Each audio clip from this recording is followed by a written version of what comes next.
Hi guys, எல்லாரும் எப்படி இருக்கீங்க? நான் தான் அம்மு பேசுகிறேன். இன்றைக்கி நம்ம என்ன பார்க்க போகிறோன்னா டைம் அண்ட் ஒர்க்கினுடைய 7th வீடியோ தான் நம்ம பார்க்க போகிறோம். இதோடைய லாஸ்ட் வீடியோனே சொல்லலாம். டைம் அண்ட் ஒர்க்கினுடைய சம்ஸ் எல்லாமே இந்த வீடியோவில் நான் கவர் பண்ணிவிடுவேன். இதுக்கப்புறம் நம்ம அடுத்த நெக்ஸ்ட் டாபிக்கு போயிடுவோம். ஓகேவா?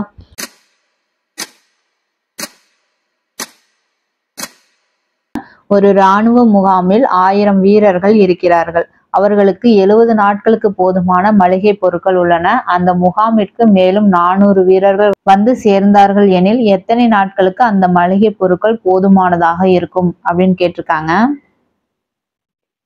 இது எப்படி போலான்னு பாருங்க. 1000 வீரர்கள் இருக்காங்களாம். அப்ப பீப்புள் எவ்வளவுன்னு பாத்தீங்கன்னா 1000. அப்ப இந்த இடத்துல 1000 அப்படின்னு சொல்லி போட்டுக்கலாம். அவங்களுக்கு 70 நாட்களுக்கான ஃபுட் இருக்கான். அப்போ இன்ட்டு 70 அப்படின்னு சொல்லி போட்டுக்கிறோம். அந்த முகாமுக்கு எக்ஸ்ட்ரா எத்தனை பேர் வராங்கன்னா 400 பேர் ஆட் ஆகிறாங்க. ஓகேவா? அப்போ 1000 பேர்த்துக்கு 70 நாளைக்கான ஃபுட் இருக்குன்னா எக்ஸ்ட்ரா 400 பேர் வராங்களா? அப்போ 1400 பேர்த்துக்கு எத்தனை நாளைக்கான ஃபுட் இருக்கும் அப்படின்னு சொல்லி கேட்குறாங்க. அது எக்ஸ் அப்படின்னு சொல்லி வச்சுக்கிறோம். எக்ஸ்ட்ரா ஆட் ஆனதை இந்த இடத்துல ஆட் பண்ணி போட்டிருக்கேன். 1000 பேர்த்துக்கு 70 நாளைக்கு ஃபுட் இருக்குன்னா 1400 பேர்த்துக்கு எத்தனை நாள் ஃபுட் இருக்குன்னு தான் கொஸ்டின் கேட்டிருக்காங்க. இதை சிம்பிளிஃபை பண்ணுங்க. 2 0க்கு 2 0 கேன்சல் ஆயிடும். 1 7 2 7 14. இங்க 10 இருக்கிறதா அர்த்தம். 1 2 I 2 10. அப்போ 10 × 5 50. அப்போ x is equal to எவ்வளோன்னு கிடைச்சிருக்கு? 50. அப்போ எத்தனை நாளைக்கு அந்த ஃபுட்டு வருமா? 50 days. அப்புறம் அப்போ ஆன்சர் என்னது? Option B is the correct answer. 50 நாட்கள் அப்படின்றதா ஆன்சர். ஓகேவா? புரிஞ்சுச்சா? நெக்ஸ்ட் கொஸ்டின் பார்க்கலாம். ஓகே, நெக்ஸ்ட் கொஸ்டின் பார்க்கலாம். 276 வீரர்கள் உள்ள ஒரு பட்டாளத்தில் 20 நாட்களுக்கு தேவையான பொருட்கள் உள்ளன. அந்த பொருட்கள் 46 நாட்களுக்கு நீட்டிக்க வேண்டுமெனில் எத்தனை வீரர்கள் பட்டாளத்தை விட்டு செல்ல வேண்டும் அப்படின்னு சொல்லி கேட்டிருக்காங்க. 276 வீரர்களா? அப்போ 276. ஒரு பட்டாளத்து 20 நாட்களுக்கு தேவையான ஃபுட் இருக்கிறதா 20 அப்படின்னு சொல்லி போட்டுக்கிறோம். ஓகேவா? அதை அந்த பொருட்கள் 46 நாட்களுக்கு நீட்டிக்க எத்தனை வீரர்கள் அந்த பட்டாளத்தை விட்டு போனோம் அப்படின்னு கேட்குறாங்கயா. அப்போ 276 வீரர்கள்ல எத்தனை பேர் வெளியே போனோம் அப்படின்னா 276 மைனஸ் எக்ஸ் அப்படின்னு சொல்லி போட்டுக்கிறோம். 276 பேர்த்துக்கு 20 நாளுக்கான ஃபுட் இருக்கு. அதுவே 46 நாள் ஃபுட்டு வேணும்னா ஒரு கொஞ்சம் பேர் அந்த இதை விட்டு போகணும். அது எவ்வளோன்றது தெரியாது இல்லையா? அதனால நான் மைனஸ் எக்ஸ்ன்னு சொல்லி போட்டுக்கிறேன். இத்தனை பேரை கழிச்சிட்டோம்னா மீதி இருக்கிறவங்களுக்கு ஃபுட்டு 46 நாளைக்கு கிடைச்சிரும் இல்லையா? அதனால இந்த மாதிரி போட்டிருக்கிறோம். ஓகேவா? இதை சிம்பிளிஃபை பண்ணலாம். 2ஆல் அடிச்சோம்னா 4 2 2 2 20, 2 2 4 3 2 6, 23ஆல் அடிச்சோம்னா 1 23 23, மீதி பாத்தீங்கன்னா 56ன்னு சொல்லி கிடைக்குது. சாரி, 23 23, மீதி பாத்தீங்கன்னா 46ன்னு சொல்லி கிடைக்குது. 2 23 46. ஓகேவா? அப்போ எவ்வளவு வருது? இங்க 120 அப்படின்னு சொல்லி கிடைக்குது. Equal to 276 minus X. நமக்கு எக்ஸ் தான் வேணும். அதனால எக்ஸ் இந்த சைடு எடுத்துட்டு போயிடலாம். 120 அந்த சைடு கொண்டு போயிட்டீங்கன்னா X is equal to 276 minus 120. 276ல இருந்து 120 கழிச்சோம்னா என்ன வருது? 6 5 1 156. அப்போ எக்ஸ் இஸ் ஈக்குவல் டு எவ்வளோ? 156. அப்போ 156 பேர் அதை விட்டு வெளியேறினா தான் மீதி இருக்கிறவங்களுக்கு ஃபுட்டு கிடைக்கும். அப்போ ஆன்சர் என்னது? Option B is the correct answer, 156. ஓகேவா? இந்த கொஸ்டினே அங்கே எத்தனை பேர் இருந்தாங்கன்னா ஃபுட்டு 46 பேர்த்துக்கு வரும் அப்படின்னு சொல்லி கேட்டாங்கன்னா என்ன பண்ணணும்? இது 276 மைனஸ் எக்ஸ் அப்படின்னு சொல்லி போடாம வெறும் எக்ஸ் மட்டும் போட்டுக்கலாம். இத்தனை பேர்த்துக்கு 46 நாளைக்கு ஃபுட்டு வேணும் அப்படின்னு கேட்டாங்கன்னா ஆன்சர் என்னவா வந்திருக்கும்? 120ன்னு சொல்லி கிடைச்சிருக்கும். அப்பதான் பாத்தீங்கன்னா 120 பேர் அங்க இருந்தா தான் வெளியே போனவங்க 156 பேரும் டோட்டல் பண்ண 276 பேர் அப்படின்னு சொல்லி கிடைக்கும். புரிஞ்சுச்சா? நெக்ஸ்ட் சம் பார்க்கலாம். ஓகே, இப்போ இந்த சம் பாருங்க. 120 பேர் 200 நாட்களுக்கு தேவையான உணவுப் பொருட்களை வைத்துள்ளனர். 5 நாட்களுக்கு பிறகு 30 பேர் தொற்று நோயால் இறந்து விடுகின்றனர் எனில் மீதமுள்ள உணவுப் பொருள் எத்தனை நாட்களுக்கு இருக்கும் அப்படின்னு சொல்லி கேட்டிருக்காங்க. இந்த சம் எப்படி போடலான்னு பாருங்க. இது 120 பேர் 200 நாட்களுக்கு ஒரு ஃபுட்டு இருக்கான். அப்போ 120 பேருக்கா 200 நாளைக்கு தேவையான ஒரு ஃபுட்டு இருக்குது. ஓகேவா? ஒரு 5 நாட்களுக்கு அப்புறமா, அப்போ ஃபர்ஸ்ட் 5 டேஸும் எந்த பிரச்சனையும் இல்லாம போயிருக்குமா? அப்போ 120 பேருக்கு முதல் 5 நாளைக்கு ஃபுட்டு இருந்திருக்கும் இல்லையா? இது வந்து பாத்தீங்கன்னா எத்தனை பீப்புள் இருக்காங்க எம். ஓகேவா, இது என்னன்னு பாத்தீங்கன்னா டேஸ் டி. ஓகேவா, இப்ப பாருங்க 120 பேர் எம் மேன். ஓகேவா, 120 பேருக்கு 5 நாளுக்கு ஃபுட்டு எந்த பிரச்சனையும் இல்லாம இருந்திருக்கும். ஓகேவா, அதே நம்ம இப்படி போட்டுக்கிறோம். பிளஸ் அதுக்கப்புறம் பாத்தீங்கன்னா ஒரு 5 டேஸ்க்கு அப்புறமா என்ன ஆகுதுன்னா ஒரு 30 பேர் வந்து இறந்துடுறாங்களாம்.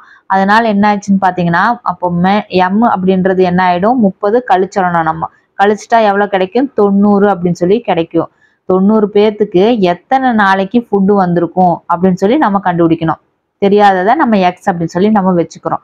இது என்னது, எத்தனை நாளைக்கு ஃபுட் இருக்கும். ஏன்னா இங்க 120 பேருக்கு 200 நாள் ஃபுட்டுன்றது அதே ஃபுட்டு கண்டினியூ ஆகாது. ஏன்னா 30 பேர் போயிட்டாங்களே, அந்த எக்ஸ்ட்ரா ஃபுட் என்ன ஆகும்னா டேஸ் வந்து இன்க்ரீஸ் ஆகும் இல்லையா. அதுதான் எவ்வளோன்னு சொல்லி நம்ம கண்டுபிடிக்க போறோம். ஓகே, புரிஞ்சுச்சா இந்த ஸ்டெப்பு. இப்போ இது என்ன பண்ணலாம்னா இது வந்து இந்த சைடு கொண்டு வந்துட்டோம்னா இது 120ல இருந்து 200 மைனஸ் 120 இன்ட்டு 5ன்னு சொல்லி வரும். அதை நம்ம எப்படி எழுதலாம்னா 120 அப்படின்றத காமனா எடுத்துட்டோம்னா 200 மைனஸ் 5 அப்படின்னு சொல்லி எழுதிக்கலாம். இந்த சைடு என்ன இருக்குன்னா இந்த 90 இன்ட்டு எக்ஸ் அப்படின்னு சொல்லி இருக்கும். ஓகேவா, இந்த 200ல இருந்து 5 போச்சுன்னா 120 இன்ட்டு 195 அப்படின்னு சொல்லி நமக்கு கிடைக்கும். Is equal to 90 into X. ஓகேவா, இப்போ நமக்கு என்ன வேணும், எக்ஸ் தான் வேணும். அதனால மீதி இருக்கிறதெல்லாம் சிம்பிளிஃபை பண்ணிட்டோம்னா ஒரு ஜீரோக்கு ஒரு ஜீரோ போயிடும். 3ஆல் அடிச்சோம்னா 3 9 4 12, மறுபடியும் 3ஆல் அடிச்சோம்னா 5 15 6 18, மீதி 1 5 15. அப்போ எவ்வளோ கிடைச்சிருச்சு நமக்கு, எக்ஸ்ன்றது 4 இன்ட்டு 65 அப்படின்னு சொல்லி கிடைச்சிருக்குது.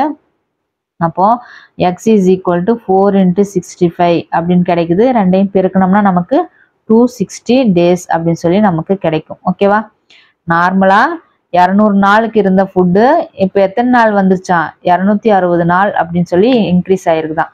ஓகேவா, அப்போ ஆன்சர் என்னது, option D is the correct answer, 260 days. ஓகேவா, புரிஞ்சிச்சா. எம் எவ்வளோன்னு பார்த்தீங்கன்னா 120 பேர். டி எத்தனை டேஸ்னா 200 டேஸ். ஓகேவா, இந்த ஃபுட்டு தான் என்ன ஆயிடுச்சுன்னு பார்த்தீங்கன்னா ஃபர்ஸ்ட் 5 நாளைக்கு எந்த பிரச்சனையும் இல்லை. அதுக்கப்புறம் பார்த்தீங்கன்னா ஒரு 30 பேர் மைனஸ் ஆறாங்க. அதனால 120லேருந்து 30 போச்சுன்னா 90 பேர் தான் இருக்கிறாங்க. அந்த 90 பேருக்கும் எத்தனை நாளைக்கு ஃபுட்டு வரும் அப்படின்னு சொல்லி நம்ம கண்டுபிடிக்கணும். அப்படி கண்டுபிடிச்சோம்னா நமக்கு எவ்வளோ வந்துச்சு, 260 நாளைக்கு மொத்தமா அந்த ஃபுட்டு வந்திருக்கும். ஓகேவா, புரிஞ்சிச்சா உங்களுக்கு இந்த சம்மு. இதை வந்து நீங்க டைரக்டா இந்த ஸ்டெப்ல இருந்தே ஆரம்பிச்சிருக்கலாம். எப்படின்னு வந்து பாத்தீங்கன்னா இது ரிமைனிங் பார்ட் வச்சு நம்ம போடுவோம். ஒண்ணுமே இல்லை, இங்க பாருங்க. ஃபர்ஸ்ட் 5 டேஸ்க்கு எந்த பிரச்சனையும் இல்லை. அதுக்கப்புறமா தான் ஒரு 30 பேர் இல்லாம போறாங்க. அப்போ நம்ம என்ன பண்ணோம்னா அந்த முதல் 5 நாளை கழிச்சிடுங்க. அப்போ 200ல இருந்து அந்த 5 நாள் போயிடுச்சுன்னா நமக்கு எவ்வளவு கிடைக்கும், 195 நாள். அப்போ அந்த 120க்கு தேவையான ஃபுட்டு 195 நாள் வருதுன்னா அது 30 பேர் இல்லாம போனாங்கன்னா அப்படின்னா 120ல இருந்து 30 கழிச்சுட்டு 90 பேர்த்துக்கான ஃபுட்டு எத்தனை நாள் அப்படின்னு சொல்லி நம்ம கண்டுபிடிக்கணும். ஓகேவா, அதனாலதான் 120 into 195 is equal to 90 into X அப்படின்னு சொல்லி நீங்க டைரக்டா இந்த ஸ்டெப்ல இருந்து போட்டாலும் ஆன்சர் டக்குன்னு வந்துடும். ஓகேவா, புரிஞ்சிச்சா. ஓகே, நெக்ஸ்ட் சம் பார்க்கலாம். ஓகே, நெக்ஸ்ட் சம் பாருங்க. ஒரு கோட்டையில் வேலை பார்க்கும் 300 மனிதர்களுக்கு 90 நாட்களுக்கு தேவையான உணவுப் பொருள் உள்ளது. 20 நாட்களுக்கு பிறகு 50 பேர் சென்று விட்டனர். மீதமுள்ள உணவு எத்தனை நாட்களுக்கு வரும் அப்படின்னு சொல்லி கேட்டிருக்காங்க. இப்போ இந்த மாதிரி எல்லாம் சம்மு கேட்டாங்கன்னா நம்ம ஈஸியா எப்படி போடலாம்னு சொல்றோம் பாருங்க. ஃபர்ஸ்ட் எம் டின்னு போடுவோம், மேனு டி. அதே மாதிரி இந்த இடத்துலயும் மேனு டின்னு போடுவோம். இதை நம்ம ரிமைனிங் பார்ட் வச்சு எப்படி போடலாம் அப்படின்னு சொல்றோம் பாருங்க. இங்க பாருங்க, 300 மனிதர்களுக்கு 90 நாளைக்கு ஃபுட் இருந்திருக்குது. ஓகேவா, 20 நாட்களுக்கு அப்புறமா தான் 50 பேர் சென்று விட்டனர். அப்போ அந்த ஃபர்ஸ்ட் 20 டேஸ் அப்படின்றது நமக்கு எந்த பிரச்சனையும் இல்லை இல்லையா. அப்போ இங்க பாருங்க 300 மனிதர்கள் அப்படின்றது எம், டின்றது இந்த இடத்துல நம்ம என்ன பண்ணணும்னா ரிமைனிங் பார்ட் போடுங்க. அந்த ஃபர்ஸ்ட் 20யை மைனஸ் பண்ணிடுங்க. அப்போ 90 நாட்களுக்கு தேவையான ஃபுட்டுல இருந்து அந்த 20 நாட்களை மைனஸ் பண்ணிட்டா நமக்கு எவ்வளவு கிடைக்கும், 70 டேஸ் கிடைக்கும். ஓகேவா, இந்த 70 டேஸுக்கு தேவையான ஃபுட்டு தான் இங்க வந்து மாறப்போகுது. அதை வச்சுதான் நம்ம சம் போட போறோம். ஓகேவா, இது வந்து ரிமைனிங் பார்ட். இங்கேயும் நம்ம ரிமைனிங் பார்ட் தான் போட போறோம். ஏன்னா அங்க 50 பேர் அப்படின்றவங்க போயிட்டாங்களாம். அப்போ நார்மலா வந்து 300 பேர் இருந்திருக்காங்கன்னா 50 பேர் போயிட்டாங்கன்னா எத்தனை பேர் இருப்பாங்க, 250 பேர். அதுன்றதை நம்ம இந்த இடத்துல எழுதிக்கலாம். டேஸ் அப்படின்றது நமக்கு தெரியாது, அதனால அதை எக்ஸ் அப்படின்னு சொல்லி நம்ம வச்சுக்கிறோம். புரிஞ்சுச்சா இந்த ஸ்டெப்பு. மேனு டே. ஓகேவா, இங்க 300 பேரு, ஆனா இங்க நம்ம 70 டேஸ் தான் எழுதிக்கிறோம். ஏன்னா இந்த ரிமைனிங் பார்ட், இங்கேயும் ரிமைனிங் பார்ட் தான் எழுதியிருக்கோம். 300 பேர்ல 50 பேர் போனக்கு அப்புறமா என்ன நடந்தது அப்படின்றத நம்ம பேச போறோம். ஓகேவா, இது அப்படியே சிம்பிளிஃபை பண்ணீங்கன்னா உங்களுக்கு ஆன்சர் வந்துடும். ஒரு ஜீரோக்கு ஒரு ஜீரோ போயிடும். 5ஆல் அடிச்சோம்னா 5 25, 6 30, மறுபடியும் 5ஆல் அடிச்சோம்னா 1 5 5, 4 5 20. அப்போ என்ன கிடைக்குது? 6 × 14. அப்போ x is equal to 6 × 14. அப்போ இது ரெண்டையும் பெருக்குனா நமக்கு 84 டேஸ் அப்படின்னு சொல்லி நமக்கு கிடைக்கும். எவ்வளவு? 84 டேஸ். அப்போ ஆன்சர் என்னது? Option C is the correct answer, 84. புரிஞ்சுச்சா? இந்த மாதிரி சம நம்ம ரிமைனிங் பார்ட் வச்சு போட்டோம்னா உங்களுக்கு ரொம்ப ஈஸியா இருக்கும். ஒரே ஸ்டெப்ல முடிஞ்சிடும். ஓகேவா, புரிஞ்சுச்சா? இல்ல உங்களுக்கு இது ரொம்ப குழப்பமா இருக்குன்னா முன்னாடி போட்ட மாதிரி கூட போட்டுக்கோங்க. அதுல ஒரு 2 ஸ்டெப் எக்ஸ்ட்ரா வரும், அவ்வளவுதான். ஓகேவா? ஓகே, இப்போ நெக்ஸ்ட் சம் பார்க்கலாம். ஒரு முதலாளி ஒரு பணியாளர் வேலை செய்யும் நாட்களில் நாளொன்றுக்கு ரூபாய் 20 சம்பளம் கொடுக்கிறார். அவன் வேலை செய்யாத நாட்களில் ரூபாய் 3 பறிமுதல் செய்கிறார். 60 நாட்கள் முடிவில் ஒருவர் ரூபாய் 280 பெறுகிறார் எனில் எத்தனை நாட்கள் பணியாளர் வேலை செய்யவில்லை அப்படின்னு சொல்லி கேட்டிருக்காங்க. அப்போ அந்த வேலையாள் வந்து ஒரு 60 நாள் வேலைக்கு வந்திருந்தா எவ்வளவு சம்பளம் வாங்கியிருப்பாரு அப்படின்றது நமக்கு தெரியணும். ஒரு நாள் சம்பளம் எவ்வளவு? 20 ஓகேவா, 20 × 60 நாளும் வேலைக்கு வந்திருந்தா அவர் எவ்வளவு சம்பளம் வாங்கியிருப்பாரு அப்படின்னு போட்டுக்கணும். இதுல இருந்து மைனஸ் அவருக்கு ஒரு நாள் வேலைக்கு வரலைன்னா எவ்வளவு போயிடுமா? 3 போயிடுமா. ஆனா 3 போடக்கூடாது. அவர் வேலைக்கு வந்திருந்தா 20 பிளஸ் 10ஆவதுக்கு ஃபைனோட சேர்த்து 23 போயிருக்கும். அப்போ ஒரு நாளைக்கு அவர் வரலைன்னா அவருக்குடைய காசு எவ்வளவு போயிருக்கும்? 23 அப்படின்னு சொல்லி போயிருக்கும். புரிஞ்சுச்சா? இன்ட்டு எத்தனை நாள் வரலன்றது நமக்கு தெரியாது இல்லையா, அதே தான் நம்ம கேட்டிருக்காங்க. எக்ஸ் 23 அப்படின்றது என்னன்னா ஒரு நாள் வராத சம்பளம். 20 அப்படின்னா என்னன்னா ஒரு நாள் வந்த சம்பளம். புரிஞ்சுச்சா? இது உங்களுக்கு வந்தது 60 நாள் வந்திருந்தா அப்படின்னு சொல்லி கேட்டிருக்காங்க. அதனால 20 × 60 மைனஸ் அதுல இருந்து வராத நாளை கழிச்சோம்னா அவருடைய சேலரி அப்படின்றது நமக்கு தெரியும். அந்த சேலரி தான் எவ்வளவு? 280. இதை நம்ம சிம்பிளிஃபை பண்ணலாம். 60 20ன்னு போட்டிங்கன்னா 1200ன்னு சொல்லி கிடைக்கும். Minus 23x is equal to 280. Okay, இப்போ அதை வந்து இந்த சைடு எடுத்துட்டு போயிடலாம், அது அந்த சைடு எடுத்துட்டு போயிடலாம். அப்போ 1200லேருந்து 280 மைனஸ் பண்ணோம்னா எவ்வளோ கிடைக்குன்னா 0 10 8 போச்சுன்னா 2 9. அப்போ 920 இஸ் ஈக்குவல் டு 23x அப்படின்னு சொல்லி நமக்கு கிடைச்சிருக்கு. அப்போ நமக்கு எக்ஸ் தான் வேணும். அப்போ மீதி 23 அந்த சைடு கொண்டு வந்துட்டிங்கன்னா என்ன வரும்னா 1 23 23 4 23 92 40 அப்படின்னு சொல்லி கிடைக்கும். அப்போ எத்தனை நாள் அவர் வந்து வேலைக்கு போகலன்னா 40 நாள் அப்படின்றது தான் ஆன்சர். அப்போ option D is the correct answer, 40. புரிஞ்சுச்சா? இந்த 1200 20 × 60 அப்படின்றது வேலைக்கு மொத்தமா வந்திருந்தா 60 நாள் வேலைக்கு வந்திருந்தா 1200 வாங்கியிருப்பாரு. ஆனா 23 அப்படின்றது அவர் வேலைக்கு வராத நாள். எத்தனை நாள் வரலன்றது நமக்கு தெரியாது, அதை எக்ஸ்ன்னு வச்சுக்கிறோம். ஈக்குவல் டு அவர் வாங்கின சம்பளம். இதுல இருந்து இதை மைனஸ் பண்ணா நமக்கு சம்பளம் வந்து அவர் வாங்கின சம்பளம் கிடைச்சிரும். ஓகேவா, அததான் 280 சொல்லி போட்டிருக்கேன். அப்போ இதை வந்து சிம்பிளிஃபை பண்ணோம்னா நமக்கு எவ்வளவு கிடைக்குது? 40. அப்போ அவர் வேலைக்கு வராத நாள் எவ்வளோன்னு பாத்தீங்கன்னா 40 days. Answer D is the correct answer. ஓகேவா, புரிஞ்சுச்சா இந்த சம்மு? ஓகே, இப்போ நெக்ஸ்ட் சம் பார்க்கலாம். ஓகே, இப்போ இந்த சம் பாருங்க. ஒரு நபரின் தினக்கூலியை 15% உயர்த்தினால் அவர் ரூபாய் 23 பெற்றார் எனில் உயர்த்தப்படுவதற்கு முன்பு அவர் வாங்கிய தினக்கூலி எவ்வளவு அப்படின்னு சொல்லி கேட்டிருக்காங்க. இப்போ தினக்கூலி தான் கொடுத்துருக்காங்க, தினக்கூலி தான் எவ்வளோன்னு சொல்லி கேட்டிருக்காங்க. ஒன்றும் பிரச்சனை இல்லை. என்ன சொல்றாங்க? 15% இன்க்ரீஸ் பண்றாங்களாம். அப்போ பர்சன்டேஜ்னா என்னன்னு சொன்னா 15/100 அப்படின்னு சொல்லி போடுங்க. அப்போ என்ன வரும்? 3 5 15 2 5 10. இது என்ன பண்றாங்க? உயர்த்துறாங்களாம். அப்போ ரேஷியோல போட்டோம்னா இது ஓல்டர் நியூன்னு சொல்லி வச்சுக்கலாம். Old new. ஓகேவா, 20 அப்படின்றது 23ன்னு சொல்லி இன்க்ரீஸ் பண்ணியிருக்காங்க. ஓகேவா, 20 அப்படின்றத 3 உயர்த்தி இருக்காங்க, அதனால 23 அப்படின்னு சொல்லி நான் போட்டுக்கிறேன். ஓகேவா, இப்ப பாருங்க, இது என்ன சொல்லியிருக்காங்கன்னா 23 உயர்த்தி இருக்காங்க. அப்போ நியூ இன்க்ரீஸ் பண்ணது எவ்வளவு 23. அப்போ 23 ரேஷியோ அப்படின்றது 23 இருந்துச்சுன்னா 1 ரேஷியோ அப்படின்றது 1. ஓகேவா? அப்போ முன்பு அவர் வாங்கிய தினக்கூலி எவ்வளவுன்னு கேக்குறாங்க. அப்ப பழசு ஓல்டு. அப்ப எவ்வளவு 20. அப்ப ஆன்சர் என்னது? Option C is the correct answer 20 அப்படின்றதுதான். புரிஞ்சுச்சா? 15% அப்படின்றத 15/100 எழுதிக்கிறேன். 3/20 வருது. இது வந்து ஓல்டர் 20ன்றது. ஓகேவா? நியூவா அப்படின்னா 3% இன்க்ரீஸ் ஆயிருக்கு. அப்போ 20ல இருந்து 23ன்னு சொல்லி இன்க்ரீஸ் ஆயிருக்குது. 23 அப்படின்றது அவங்க 23 ரூபாய்னே கொடுத்துட்டாங்க இல்லையா? 23 ரேஷியோ அப்படின்றது 23னா 1 ரேஷியோன்றது 1 ரூபான்னு தெரியும்.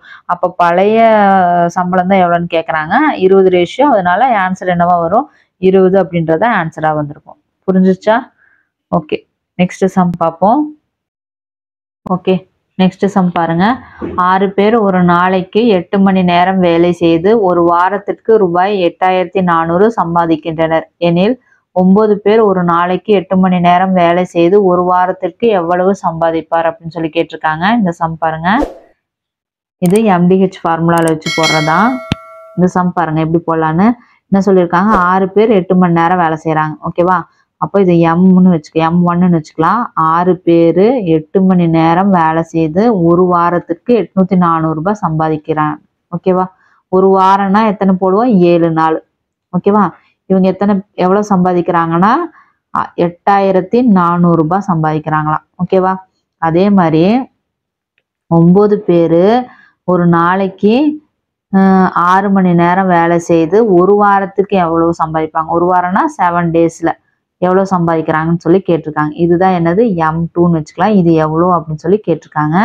இந்த சம் எப்படி போடலான்னு பாருங்க. இது எப்படி போடலாம்னா இங்க பாருங்க, M1 அப்படின்றவங்களுக்கான ரேஷியோ பாத்தீங்கன்னா இது அப்படியே போடுங்க.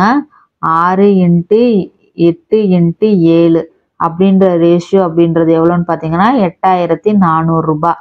ஓகேவா? இது R1 அப்படின்னு சொல்லி வச்சுக்கலாம். ஓகேவா? அப்போ இது 1 ரேஷியோ எவ்வளோன்னு கண்டுபிடிச்சு அதை வந்து இது கூட போடலாம். அப்போ 1 ரேஷியோ அப்படின்றது எவ்வளோன்னு பார்த்தீங்கன்னா 1 ratio is equal to 8400 divided by 6 × 8 × 7 அப்படின்னு சொல்லி நமக்கு கிடைக்கும். ஓகேவா? இப்போ இங்க பாருங்க 9 × 6 × 7 இது எவ்வளோன்னு சொல்லி கேட்குறாங்க இல்லையா? அப்போ 1 ரேஷியோன்றதை இதில் கொண்டு போய் சப்ஸ்டியூட் பண்ணீங்கன்னா உங்களுக்கு ஆன்சர் வந்துடும். அதாவது என்னன்னு பார்த்தீங்கன்னா 8400 by 6 × 8 × 7 இன்ட்டு 9 × 6 × 7 அப்படின்னு சொல்லி போட்டிங்கன்னா இதை சிம்பிளிஃபை பண்ணிங்கன்னா உங்களுக்கு ஆன்சர் வந்துடும். பண்ணுங்க. 7க்கு 7 போயிடும், 6க்கு 6 போயிடும். வேற என்ன இருக்கு? 8ல் அடிச்சோம்னா 8ல் அடிச்சோம்னா 4 8 8 I 8 40 0. ஓகேவா? வேற எதா இருக்கா? அவ்வளவுதான். அப்ப என்ன கிடைச்சது நமக்கு? 1050 × 9ன்னு சொல்லி கிடைச்சது. இது ரெண்டையும் மல்டிப்ளை பண்ணோம்னா 95 45 1 9. அப்ப எவ்வளவு கிடைக்குது? 9450 ரூபா அப்படின்னு சொல்லி வாங்கியிருப்பாங்களாம். அப்ப ஆன்சர் என்னது? 9450. Option B is the correct answer. புரிஞ்சுச்சா? இந்த ரேஷியோவை இந்த ரேஷியோட நம்ம கம்பேர் பண்றோம். வேற ஒண்ணுமே இல்லை. 6 × 8 × 7னா என்னது? 6 மென்னு 8 மணி நேரம் வேலை செஞ்சாங்கன்னா ஒரு வாரத்துக்கு ஒரு மொத்தமா வந்து மல்டிப்ளை பண்ணீங்கன்னா ஒரு பெரிய ஒரு நம்பர் வரும். நம்மளுக்கு வந்து எப்படியும் கடைசியா சிம்பிளிஃபை தானே பண்ண போறோம். அதனால வந்து பாத்தீங்கன்னா நான் அப்படியே வச்சுக்கிட்டேன். வேற ஒண்ணுமே இல்லை. இத்தனை ரூபாய் வாங்குறாங்கன்னா 9 பேர் 6 நாள்ல ஒரு வாரத்துக்கு எவ்வளவு வாங்குவான்னு சொல்லி கேட்டிருக்காங்க. ஓகேவா? அப்போ இது என்ன பண்ணலாம்னா இது வந்து ரேஷியோவா வச்சுக்கிட்டு இந்த ரேஷியோ அப்படின்றது 840 ரூபாய்னா 1 ரேஷியோ எவ்வளோன்னு சொல்லி நம்ம கண்டுபிடிக்கிறோம். 840 இது இந்த சைடு போச்சுன்னா 6 × 8 × 7 அப்படின்னு சொல்லி நமக்கு கிடைக்குது. 1 ரேஷியோ இதுனா இத்தனை ரேஷியோ எவ்வளோன்னு சொல்லி நம்ம கண்டுபிடிக்கணும். அப்ப என்ன பண்ணணும்? இதை வந்து இது கூட பெருக்கணும். வேற ஒன்றும் இல்லை. அதே தான் பண்ணியிருக்கேன். இதை கொண்டு போய் இது கூட பெருக்கணும்னா × 9 × 6 × 7 அப்படின்னு சொல்லி போட்டுட்டு சிம்பிளிஃபை பண்ணிட்டோம். அவ்வளவுதான். இது வந்து நீங்க வந்து மொத்தமா வந்து பெருக்கி 6 8 48 × 7 பெருக்கிட்டு அதுக்கப்புறமா கூட போட்டாலும் இதே தான் வரும். உங்களுக்கு ஈஸியா இருக்குமேன்னு சொல்லி அப்படியே நேராவே போட்டேன் நான். புரிஞ்சுச்சா? இந்த ரேஷியோல வச்சு உங்களுக்கு புரியல அப்படின்னா இந்த சமம் வந்து பாத்தீங்கன்னா MDH/W அப்படின்னு சொல்லியிருந்தேன் இல்லையா? அந்த ஃபார்முலா போட்டாலும் உங்களுக்கு கிடைக்கும். இங்க போடுறேன் பாருங்க. ஒன்றும் இல்லை, MDH ஃபார்முலாவில் போடுவோம் இல்லையா, அதே தான். இங்கே பாருங்கள், 6 8 7 டிவைடட் பை ஒர்க்குன்றதுக்கு பதிலாக அந்த 8400 ரூபான்றதை நம்ம போடுறேன். ஒர்க்குக்கான ருப்பீஸ் இங்கே போட்டுக்கிறேன். ஈக்குவல் டு இந்த இடத்துல 9 × 6 × 7 டிவைடட் பை எவ்வளோன்னு தெரியாது இல்லையா, எக்ஸ் அப்படின்னு சொல்லி போட்டுக்கிறேன். அவ்வளோதான். இதே தான் சிம்பிளிஃபை பண்ணிங்கன்னா 7க்கு 7 போயிடும், 6க்கு 6 போயிடும், 1 8 8 I8 40 0. அப்போ மறுபடியும் இந்த எக்ஸ் இங்கே வந்துச்சுன்னா எக்ஸ் இஸ் ஈக்குவல் டு 9 × இந்த 1050 அப்படின்னு சொல்லி இங்கே போயிடும். புரிஞ்சுச்சா? அப்போ எக்ஸ் இஸ் ஈக்குவல் டு எவ்வளோ கிடைச்சிச்சு, 9450 rupees. புரிஞ்சுச்சா? இதுவும் எல்லாம் ஒன்று தான். ஓகேவா? உங்களுக்கு இது புரியலன்னா நான் இந்த மாதிரி MDH டிவைடட் பை W அந்த ஒர்க்குக்கான அமௌண்ட்டை நான் கீழே போட்டுக்கிட்டேன். அவ்வளோதான். ஓகே, நெக்ஸ்ட் சம் பார்ப்போம். ஓகே, இப்போ இந்த சம் பாருங்க. ஏ ஒரு வேலையை 18 நாட்களில் முடிக்கிறார். பி அதே வேலையை முடிக்க ஏ எடுக்கும் நாட்களின் பாதியை எடுக்கிறார் எனில் இருவரும் சேர்ந்து ஒரு நாளில் முடிக்கும் வேலையினுடைய அளவு என்ன அப்படின்னு சொல்லி கேட்டிருக்காங்க. இது பாருங்க, ஏன்றவங்க 18 நாள் கூடி வேலை செய்யறாராம். அப்போ ஏனுடைய டைம் எவ்வளவு கொடுத்துருக்காங்க, 18 அப்படின்னு சொல்லி கொடுத்துருக்காங்க. ஓகேவா? அதுக்கப்புறம் பாருங்க, பி அதே வேலையை முடிக்க ஏனுடைய பாதி வேலை, அதாவது பி அப்படின்றவங்க வேலை வந்து எவ்வளோன்னு பார்த்தீங்கன்னா ஏ எடுக்கும் நாட்களின் பாதி அளவு. அப்போ 1/2 ஏ அப்படின்னு சொல்லி போட்டுக்கலாமா? அப்போ B by A is equal to என்னது, 1/2 அப்படின்னு சொல்லி நமக்கு கிடைச்சிருக்கு. இது என்னன்னு பார்த்தீங்கன்னா டைம் தான். இது என்னது, டைம். ஓகேவா? நமக்கு எஃபிஷியன்சி வேணும்னா டைமினுடைய தலைகளே தான் எஃபிஷியன்சி. அப்போ எஃபிஷியன்சி அப்படின்றது எவ்வளோ இருக்குன்னா பி பை ஏக்கு 2/1 அப்படின்னு சொல்லி இருக்கும். ஓகேவா? புரிஞ்சிச்சா? இது எதுக்கு வச்சிருக்கோம்னா இங்க பாருங்க, ஏ வந்து 18 நாள் வேலை செய்யறாங்கன்னா ஏனுடைய எஃபிஷியன்சி எவ்வளவு, 1. அப்போ ஏனுடைய எஃபிஷியன்சி எவ்வளவு, 1ன்னு போட்டா அப்போ டோட்டல் ஒர்க் கண்டுபிடிக்க முடியுமா? அப்போ டோட்டல் ஒர்க் அப்படின்றது எவ்வளோனா 18 × 1 18. புரிஞ்சிச்சா? டோட்டல் ஒர்க் எவ்வளவு, 18ன்னு தெரிஞ்சிருச்சு. இப்போ பாருங்க என்ன சொல்றாங்கன்னா, இருவரும் சேர்ந்து ஒரு நாளில் முடிக்கும் வேலையினுடைய அளவு என்னன்னு சொல்லி கேட்டிருக்காங்க. ஒரு நாள்ல 2 பேரும் வேலை செய்யறாங்களாம். அப்போ 2 பேர்த்தனுடைய எஃபிஷியன்சி எவ்வளவு, 3. அப்போ ஒரு நாள்ல எத்தனை வேலை செஞ்சிருப்பாங்க அப்படின்னு பார்த்தீங்கன்னா ஏவும் பியும் ஒரு நாள்ல 1 டேல 3 வேலை செஞ்சிருப்பாங்க இல்லையா, 3 ஒர்க்கு முடிச்சிருக்குவாங்க. அப்போ டோட்டல் ஒர்க்ல 3 ஒர்க் அப்படின்றது நம்ம எத்தனை பார்ட்னு சொல்லி கண்டுபிடிக்கணும். டோட்டல் ஒர்க்ல 3ன்றது எத்தனை பார்ட், டோட்டல் ஒர்க் எவ்வளவு, 18. அதுல 3ன்றது எத்தனை பகுதி அப்படின்னு பார்த்தீங்கன்னா 1/6 பகுதி. அப்போ எத்தனை வேலை முடிச்சிருக்காங்க, 1/6 பார்ட் தான் வேலையை முடிச்சிருக்காங்க. அப்போ ஆன்சர் என்னது, option B is the correct answer, 1/6. புரிஞ்சிச்சா? டோட்டல் ஒர்க்கு 18 நம்ம கண்டுபிடிச்சிட்டோம். பியினுடைய வேலை அப்படின்றது ஏனுடைய பாதி வேலையை முடிக்கும் அப்படின்னு சொல்லியிருக்காங்க. அதுலேருந்து டைம் எடுத்துட்டோம். டைமினுடைய தலைகீழி தான் நமக்கு எஃபிஷியன்சின்னு தெரியும். அதுலேருந்து ஏனுடைய எஃபிஷியன்சி எடுத்தாச்சு. ஓகேவா? இதுக்கப்புறம் என்ன பண்ணணும்னா ஏவும் பியும் சேர்ந்து ஒரு நாள்ல வேலையை முடிக்கணும்னா எந்த அளவு வேலை செஞ்சிருப்பாங்க அப்படின்னு சொல்லி கேட்குறாங்க. அப்போ ஏவும் பியும் பார்த்தீங்கன்னா ஒரு நாள் எத்தனை வேலை செய்வாங்கன்னா 3 வேலை செய்வாங்க. அப்போ டோட்டல் ஒர்க் 18ல 3 அப்படின்றது எத்தனை பாகம் அப்படின்னு சொல்லி நம்ம கண்டுபிடிக்கணும். 1/6 பார்ட், அதாவது 6 பார்ட்ல ஒரு பார்ட் வேலையை தான் அந்த 3 வேலை அப்படிங்கிறது. அதுவே மீதி எவ்வளோ வேலை இருக்கு அப்படின்னு சொல்லி கேட்டிருந்தாங்கன்னா மீதி வேலையினுடைய அளவு என்னன்னு சொல்லி கேட்டாங்கன்னா மீதி வேலையினுடைய அளவு எவ்வளோ அப்படின்னு சொல்லி கேட்டாங்கன்னா என்ன பண்ணலாம், மொத்தம் 6 வேலையில ஒரு வேலை முடிச்சுட்டாங்க, மீதி எவ்வளோ வேலை இருக்கும், 5 வேலை இருக்கும். அப்போ 6/5/6 அப்படின்னு சொல்லி நம்ம போடணும். கொஸ்டின் எப்படி கேட்குறாங்களோ அதுக்கு ஏற்ற மாதிரி எழுதணும். புரிஞ்சிச்சா? இப்போ நெக்ஸ்ட் சம் பார்க்கலாம். ஓகே, இப்போ இந்த கொஸ்டின் பாருங்க. முகேஷ் ஒரு நாளில் 2/7 பகுதி வேலையை செய்து முடிப்பார் எனில் எத்தனை நாட்களில் அவ்வேலையை முழுமையாக செய்து முடிப்பார் அப்படின்னு சொல்லி கேட்டிருக்காங்க. இது எப்படி போடலான்னு பாருங்க. முகேஷ்ன்றவங்க ஒரு நாள்ல, அப்போ 1 டேல வந்து பார்த்தீங்கன்னா எத்தனை வேலை செய்கிறாங்க, 2/7 பகுதி வேலையை செய்கிறாங்களாம். ஓகேவா? எத்தனை நாளில் அந்த வேலையை முழுமையாக செய்ய முடியும்னு சொல்கிறாங்க. முழுமைனா ஃபுல்லாக ஒரு ஒர்க் அப்படின்றது என்னன்னு பார்த்தீங்கன்னா 1ன்றது தான் அந்த ஃபுல் ஒர்க்கு. ஓகேவா? அப்போது இது என்ன பண்ணலாம், 2/7 பார்ட் அப்படின்றத 1 பார்ட்டை எப்படி மாற்றலாம்னா இது இந்த சைடு வந்துடும். இப்போ இந்த சைடு வந்துச்சுன்னா ஒரு வேலை அப்படிங்கிறது இந்த சைடு வந்துச்சுன்னா 7/2 டேஸில் முடிக்க முடியும். புரிஞ்சுச்சா? 1 டேல 2/7 பகுதி வேலையை முடிக்க முடியும்னா ஒரு வேலையை இது இந்த சைடு வந்துச்சுன்னா 7/2 டேஸ்ல முடிக்க முடியும்னு சொல்லலாம். அப்போ 7/2 எப்படி பண்ணலாம்னா சிம்பிளிஃபை பண்ணிங்கன்னா 1 2 3 2 6 மீதி 1/2. அப்போ ஒரு வேலையை எத்தனை நாளில் முடிக்க முடியும்? 3 1/2 நாட்களில் முடிக்க முடியும். அப்போ ஆன்சர் என்னது? Option B is the correct answer. 3 1/2 days. புரிஞ்சுச்சா? ஓகே, நெக்ஸ்ட் கொஸ்டின் பார்க்கலாம். ஓகே, இப்போ இந்த கொஸ்டின் பாருங்க. ஏ என்பவர் பி என்பவரை விட 20% குறைவாக வேலை பார்க்கிறார். ஒரு வேலையை ஏ 7 1/2 மணி நேரத்தில் முடிப்பாரானால் பி எவ்வளவு நேரம் எடுப்பார் அப்படின்னு சொல்லி கேட்டிருக்காங்க.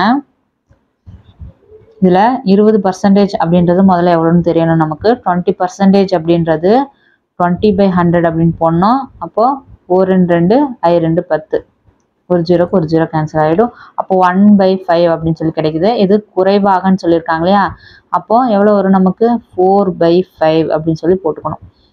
ஆக்சுவலி இது என்னன்னா ஏ என்பவர் பி என்பவரை விட 4/5 அளவு குறைவாக வேலை பார்க்கிறார் அப்படின்றத நம்ம இப்படி எழுதியிருக்கோம். இப்போ நம்ம ஏக்கும் பிக்குமான ரேஷியோ எடுத்தோம்னா A/B அப்படின்றது எவ்வளோ இருக்குன்னா 4/5. நெக்ஸ்ட் பாருங்க, ஒரு வேலையை ஏ அப்படின்றவங்க 7 1/2 மணி நேரத்தில் முடிக்கிறாராம். அப்போ ஏ அப்படின்றவங்க 7 1/2 7 2 14 1 15/2 அப்படின்னு சொல்லி போடலாம். அப்போ ஏ வந்து 15/2 மணி நேரத்தில் அந்த வேலையை முடிக்கிறார் எனில் பி எவ்வளவு நேரம் எடுப்பார் அப்படின்னு சொல்லியிருக்காங்க. இப்போ நம்ம டோட்டல் ஒர்க் கண்டுபிடிக்கணும்னா எஃபிஷியன்ட்டை இதோட பெருக்கிடுங்க. எஃபிஷியன்ட் எவ்வளவு? ஏனுடைய எஃபிஷியன்ட் 4. அப்போ இதை 4ஆல் பெருக்கணும்னா நமக்கு டோட்டல் ஒர்க்கு கிடைக்கும். அப்போ டோட்டல் ஒர்க் பார்த்தீங்கன்னா 1 2 2 2 4 15 2 30 அப்படின்னு சொல்லி கிடைச்சிருச்சு. இது என்னது? Total work. ஓகேவா? அப்போ அடுத்தது என்ன பண்ணணும்? பி எவ்வளவு நேரம் எடுப்பார் அப்படின்னு சொல்லியிருக்காங்க. அப்போ டோட்டல் ஒர்க்ல இருந்து பியினுடைய எஃபிஷியன்ஸை வகுத்தரலாம். பி எவ்வளவு? பியினுடைய எஃபிஷியன்சி எங்கே இருக்கு? இங்கே. அப்போ பி வந்து 5. அப்போ 5ஆல் வகுத்தோம்னா எத்தனை நாள் முடிக்க முடியும்? 6 டேஸில் கம்ப்ளீட் பண்ண முடியும். 1 5 5 6 5 30. Option A is the correct answer. 6 days. ஓகேவா? இது என்னது? அவங்களுடைய திறமை, எஃபிஷியன்சி. எத்தனை நாள் வேலை செஞ்சிருக்காரு? 6 நாள் அப்படின்றத நம்ம கண்டுபிடிச்சாச்சு. நெக்ஸ்ட் சம் பார்ப்போம். ஓகே, இந்த சம் பாருங்க. ஒருவர் ஒரு குறிப்பிட்ட வேலைக்காக பணியமர்த்தப்பட்டார். ஆனால் அவர் சில நாட்கள் வேலைக்கு வராமல் வேலை செய்த நாட்களுக்கான ஊதியமாக ரூபாய் 1387 பெற்றார். அவர் அனைத்து நாட்களிலும் வேலை செய்திருந்தால் ஊதியமாக ரூபாய் 1752 பெற்றிருப்பார் எனில் அவர் வேலை செய்த நாட்களை காண்க அப்படின்னு சொல்லி கேட்குறாங்க. என்ன கேட்டிருக்காங்கன்னா வேலை செஞ்ச நாள் தான் கேட்டிருக்காங்க. வேலை செய்த நாட்கள் ப்ரெசன்ட் டேட் தான் கேட்குறாங்க. இங்கே என்ன சொல்லியிருக்காங்க? வேலை செய்த நாட்களுக்கான ஊதியம். அப்போது 1387 ரூபா அப்படின்றது ப்ரெசன்ட் டேட். 1752 ரூபா அப்படின்றது அவருடைய சேலரி. மொத்தமாக வந்திருந்தா இத்தனை ரூபா அப்படின்னு சொல்லியிருக்காங்க இல்லையா? அப்போ ஒரு சேலரி அப்படின்றது ஆல் டே ப்ரெசன்ட். ஓகேவா? இது ஆல் டே ப்ரெசன்ட் அப்படின்றது ருபீஸ் எவ்வளோன்னா 1752 ரூபா. இது எப்படி இருக்குன்னா அவங்க லீவ் போட்டது ப்ளஸ் அவங்க வேலைக்கு வந்தது ரெண்டும் சேர்ந்தா இருந்தால் இந்த ருபீஸ் வரும். அப்போது ப்ரெசன்ட் அப்படின்றத பீன்னு வச்சுக்கிறேன். எவ்வளோன்னு பார்த்தீங்கன்னா 1387 ரூபா ப்ளஸ் லீவ் போட்ட ருபீஸ். ஓகேவா? இது ரெண்டும் சேர்ந்தாதான் நமக்கு அந்த ஆல் டேக்கான ருபீஸ் கிடைக்கும். ஓகேவா? இது எதுக்கு போட்டிருக்கேன்னா இதை வந்து எத்தனை நாள் லீவ் போட்டிருக்காங்க அப்படின்றது கண்டுபிடிக்கிறதுக்காக. அப்போது லீவுக்கான ருபீஸ் எவ்வளோன்னு பார்த்தீங்கன்னா 1752 இதை கழிச்சிட்டோம்னா நமக்கு எவ்வளோ வருதுன்னு பாருங்க. 1752 1387 கழிச்சிட்டா நமக்கு லீவுக்கான ருபீஸ் வந்துடும். ஓகேவா? அப்போ இது ரெண்டையும் கழிச்சா நமக்கு 365 ரூபா அப்படின்னு சொல்லி கிடைக்குது. லீவ் போட்டதுக்கான ருபீஸ் எவ்வளவு? 365 ரூபா. ஆக்சுவலி இது தேவையே படாது. நம்ம ஏன் எடுத்து வச்சிருக்கோம்னா ஒரு கன்ஃபர்மேஷனுக்காக தான். இங்க என்ன சொல்லியிருக்காங்க பாருங்க, வேலை செய்த நாட்களுக்கு தான் கேட்குறாங்க. லீவை பத்தி எதுவுமே தேவைப்படாது. வேலை செஞ்ச நாள்னா எது? Present date. ப்ரெசன்ட் டேட் எவ்வளவு? 1387 ரூபாய் இல்லையா? எழுதுறேன் பாருங்க. அப்போ ப்ரெசன்ட் டேட்டுக்கான ருபீஸ் எவ்வளோன்னு பார்த்தீங்கன்னா 1387 ரூபாய். இது எப்படி கண்டுபிடிக்கலாம்? எத்தனை நாள்னு சொல்லி கண்டுபிடிக்கலாம்னா ஆப்ஷன்ஸ் வச்சு தான் போட முடியும். இந்த 1387 இதுல எதால வகுக்க முடியும்னு சொல்லி நமக்கு முதல்ல தெரியணும். ஓகேவா? இப்போ இந்த 21 அப்படின்றத எப்படி பிரிக்கலாம்னா 7 3 21ன்னு சொல்லி பிரிக்கலாம். 24 எப்படி பிரிக்கலாம்னா 8 3 24 6 4 24 அப்படின்னு சொல்லி பிரிக்கலாம். ஓகேவா? இப்போ இது எதுக்கு போட்டிருக்கேன்னா இந்த 3ஆலையும் 7ஆலையும் வகுப்பட்டா 21ஆல வகுப்படும் சொல்லிடலாம்.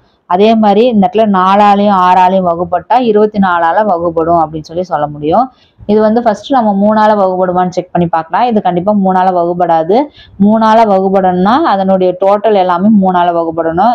டோட்டல் பண்ணி பாருங்க. 3 1 4 4 8 12 12 7 19 கண்டிப்பா 3ஆல வகுப்படாது. அப்ப இது வராது. அப்போ இது வராது, இது வராது. ஆனா 4ஆல வகுப்படுமான்னு செக் பண்ணி பார்க்கலாம். இப்ப 4ஆல வகுப்படணும்னா கடைசி 2 டிஜிட் வந்து 4ஆல வகுப்பட்டா 4ஆல வகுப்படும். கடைசி 2 டிஜிட் 4ஆல வகுப்படுமா? வகுப்படாது. அப்போ கண்டிப்பா இதுவும் வராது. அப்போ 24 அப்படின்றது கண்டிப்பா வராதுன்றது நமக்கு தெரியும். மீதி இருக்கிற இந்த 19 29ல தான் ஏதாவது ஒண்ணு ஆன்சரா இருக்கும். சரி, இப்போ ஃபர்ஸ்ட் இந்த 19 அப்படின்னு சொல்றதை எடுத்துக்கலாம். இப்ப இந்த 1387 19ஆல வகுப்பட்டா இது ஆன்சரா வரக்கு வாய்ப்பு இருக்கு. அப்ப பாருங்க 1387 நான் 19ஆல வகுத்து பாக்குறேன். 19 19 7 19 133 அப்படின்னு வருது. அப்போ மீதி 57 19 57 அப்போ 75ஆல வகுப்படுது. ஓகேவா? அப்போ 19 வந்து 75ஆல வகுத்தோம்னா நமக்கு எவ்வளவு கிடைக்குது? 19ஐயும் 75ஐயும் பெருக்குனா 1387 அப்படின்னு கிடைக்குது. அப்ப இது என்னது? டேட்னு சொல்லி அவங்க கொடுத்துட்டாங்க. எத்தனை நாட்கள் இது? அப்ப இது என்னது? எத்தனை டேன்றது நமக்கு தெரியும். அப்ப இது என்னதான் இருக்கும்? ருபீஸா தான் இருக்கும். அப்போ இது 1 டேக்கான ருபீஸ். 1 டே ருபீஸ் 75ஐயும் 19ஐயும் பெருக்குனாதான் டோட்டல் ருபீஸ் எவ்வளோன்னு கிடைச்சிருக்கு நமக்கு? 1387 அப்படின்னு நமக்கு கிடைக்குது. புரிஞ்சுச்சா? இப்ப ஆன்சர் என்ன? அப்போ option A is the correct answer. ஓகேவா? ஒருவேளை 29 இருந்தா என்ன பண்ணலாம்? அப்போ நம்ம 29ஆல டிவைட் பண்ணி பார்க்கலாம். அப்படி இல்லைன்னா இந்த இடத்துல கொடுத்துருக்கோம் இல்லையா, லீவ் ருபீஸ் கன்ஃபர்மேஷனுக்காக சொல்லியிருந்தேன் இல்லையா. அப்ப இது என்ன பண்ணலான்னு பாத்தீங்கன்னா 1 டேக்கான ருபீஸ் எவ்வளவு? 75 ரூபாய் அப்படின்னு சொல்லியிருக்கானா. இப்போ 365ன்றது எத்தனை டேக்கான ருபீஸ் அப்படின்னு நம்ம கண்டுபிடிக்கலாம். 1 டே வந்து 365. 1 டேக்கான ருபீஸ் 75னா 365 ருபீஸ் அப்படின்றது எத்தனை டேனா 75ஆல டிவைட் பண்ணா நமக்கு 5 75 365 அப்படின்னு கிடைக்குது. அப்போ 5 ருபீஸ். அப்போ லீவ் எத்தனை நாள் போட்டிருக்காங்க? 5 டேஸ் லீவ் போட்டிருக்காங்க அப்படின்னு நமக்கு கிடைச்சிருச்சு. அப்போ அவங்க ஆல் டேஸ் அப்படின்றது எவ்வளோன்னு பார்த்தீங்கன்னா ப்ரெசன்ட் ஆனது 19 பிளஸ் லீவ் ஆனது 5 is equal to 24 days. All டேஸ்ன்றது எவ்வளவு? 24 டேஸ். இதெல்லாம் நம்ம கண்டுபிடிக்க தேவையில்லை. அவங்க எது வேணாலும் கேட்கலாம் இல்லையா, அதனால இதை சொல்றேன் நான். அப்போ 24 டேஸுக்கான ருபீஸ் எவ்வளவு அப்படின்னு பார்த்தீங்கன்னா 1 டேஸுக்கான 75 ருபீஸை இதோட மல்டிப்ளை பண்ணீங்கன்னா நமக்கு 1752 ரூபா அப்படின்னு கிடைக்கும். புரிஞ்சுச்சா? அப்போ இதுக்கான ஆன்சர் என்னன்னு பார்த்தீங்கன்னா 19 தான் அப்படின்றத நம்ம கன்ஃபார்ம் பண்ணிக்கலாம். ஓகேவா? இதெல்லாம் நம்ம போடவே தேவையில்லை. இந்த சம பொறுத்த வரைக்கும் இதெல்லாம் தேவைப்படாது. நான் ஜஸ்ட் உங்களுக்கு எப்படி வேணாலும் கேள்வி கேட்கலாம் அப்படின்றதுக்காக தான் சொல்றேன். ஓகேவா? புரிஞ்சுச்சா? ஓகே, இப்போ நெக்ஸ்ட் சம் பார்ப்போம். ஓகே, இப்போ இந்த கொஸ்டின் பாருங்க. ஒரு வேலையை 4 ஆண்கள் 3 நாட்களில் முடிப்பர் மற்றும் அதே வேலையை 3 பெண்கள் 6 நாட்களில் முடிப்பர் எனில் பின்வருவனற்றுள் தவறானது எது அப்படின்னு கேட்கறாங்க. எது ராங் அப்படின்னு கேட்கறாங்க. இது வந்து தியரியா கொடுத்துருக்காங்க. இது எப்படி போடலான்னு பாருங்க. 4 ஆண்கள் 3 நாட்களில் முடிப்பார்கள், 3 பெண்கள் 6 நாட்கள் முடிக்கிறதா சொல்லியிருக்காங்க இல்லையா. இங்க போடுறோம் பாருங்க. எவ்வளவு? 4 ஆண்கள் 3 நாட்களில் முடிப்பர் மற்றும் அதே வேலையை 3 பெண்கள் 6 நாட்களில் முடிப்பார் அப்படின்னு சொல்லியிருக்காங்க. இதுக்கு M/F அப்படின்னு பார்த்தீங்கன்னா 1 3 3 2 3 6 1 2 2 2 2 4. அப்போ எவ்வளோ வருது? 3/2. ஓகேவா? இது என்னது? எஃபிஷியன்சி. ஓகே, இப்போ எம்மும் எஃப்பும் கண்டுபிடிச்சாச்சு. அதுக்கப்புறம் நம்ம டோட்டல் ஒர்க் கண்டுபிடிக்கணும். எதுவாக இருந்தாலும் டோட்டல் ஒர்க் வச்சு தான் நம்ம கண்டுபிடிக்க முடியும். அதனால டோட்டல் ஒர்க் எவ்வளோன்னு கண்டுபிடிக்கலாம். இது வந்து இதில் சப்ஸ்டியூட் பண்ணோம்னா 3 12 12 × 3 36. அப்போ டோட்டல் ஒர்க் எவ்வளோன்னு கிடைச்சிச்சு? 36 கிடைச்சிச்சு. இப்போ இவங்க சொன்னதை வச்சு இதை வந்து கண்டுபிடிக்கணும். இவங்க இதில் பாருங்க ஆப்ஷன்ஸில் என்ன கொடுத்துருக்காங்கன்னு. ஏல வந்து பார்த்தீங்கன்னா 8 ஆண்கள் 6 பெண்கள் ஒரே நாளில் வேலை முடிப்பர். எல்லாமே பாருங்க ஒரு நாளில் சொல்லி கொடுத்துருக்காங்க இல்லையா. அப்போ நம்ம என்ன கண்டுபிடிக்கணும்? 1 டே ஒர்க் தான் கண்டுபிடிக்கணும். ஓகேவா? அப்போ இதுல வச்சு நம்ம 1 டே ஒர்க் எல்லாம் கண்டுபிடிக்கலாமா? அப்போ மேல் ஃபீமேலுக்கெல்லாம் 1 டே ஒர்க் கண்டுபிடிக்கலாம். அப்போ 1 டே ஒர்க் அப்படின்றது என்னன்னு பார்த்தீங்கன்னா 1 டேனா டைம் வந்து 1 இன்ட்டு எஃபிஷியன்சி. இப்போ மேலுக்கு அப்படின்னு பார்த்தீங்கன்னா மேல் எவ்வளவு 3 is equal to total work. அப்போ எத்தனை மேல் வேணும் அப்படின்னு பார்த்தீங்கன்னா 1 3 3 2 3 6. அப்போ எத்தனை மேல் வேணும் 12 மேல்ஸ் வேணும். ஓகேவா. அடுத்தது ஃபீமேலுக்கு 1 டேல ஃபீமேலோட எஃபிஷியன்சி எவ்வளவு 2, டோட்டல் ஒர்க்கு 36. 1 2 8 2 16. அப்போ 18 ஃபீமேல்ஸ் வேணும். ஓகேவா. இப்போ இதை பாருங்க அதில் இருக்கான்னு 12 ஆண்கள் தேவை. 12 ஆண்கள் அந்த வேலையை ஒரே நாளில் முடிப்பார்.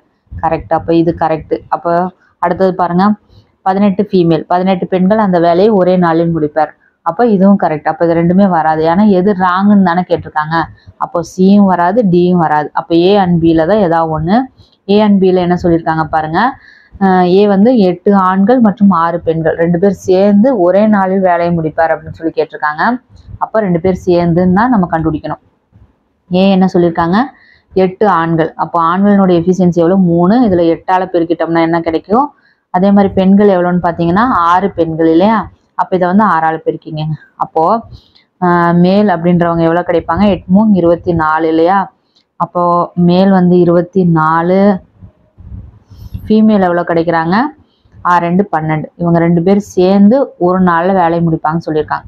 இவங்க 2 பேர் சேர்ந்தா எத்தனை ஆச்சு 36 ஆயிடுச்சு. கண்டிப்பாக. அப்போ 36 ஒர்க்கை 36 பேரும் சேர்ந்து ஒரு நாளில் வேலையை முடிக்க முடியும். அப்போ இதுவும் கரெக்ட் இல்லையா.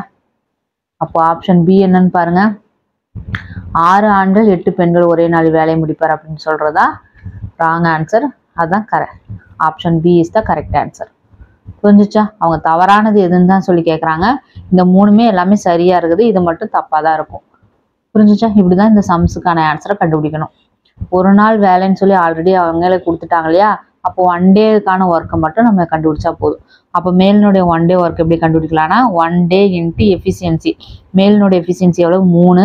எத்தனை பேருன்றது நமக்கு தெரியாது இல்லையா. அதனால 1 3 3 டோட்டல் ஒர்க்கோட இதை வந்து டிவைட் பண்ணோம்னா 12 அப்படின்னு சொல்லி கிடைக்குது. அப்போ 12 மேல் அப்படின்றது தேவைப்படுது. அதே மாதிரி ஃபீமேல் எத்தனை 18ன்னு சொல்லி கிடைக்குது. மேலும் ஃபீமேலும் சேர்ந்தாப்புல எத்தனை பேர்னு பார்த்தீங்கன்னா 36. அப்போ 36 எஃபிஷியன்சியா 36 டோட்டல் ஒர்க்கோட டிவைட் பண்ணோம்னா நமக்கு 1ன்னு கிடைக்குது. அதை 1 டேல ஒர்க்கை முடிக்க முடியும் அப்படின்னு சொல்ல முடியும். ஓகேவா. புரிஞ்சுச்சா. அவ்வளோதான். டைம் அண்ட் ஒர்க்கில் கேட்கக்கூடிய எல்லா சம்ஸுமே நம்ம போட்டு பார்த்துட்டோம்.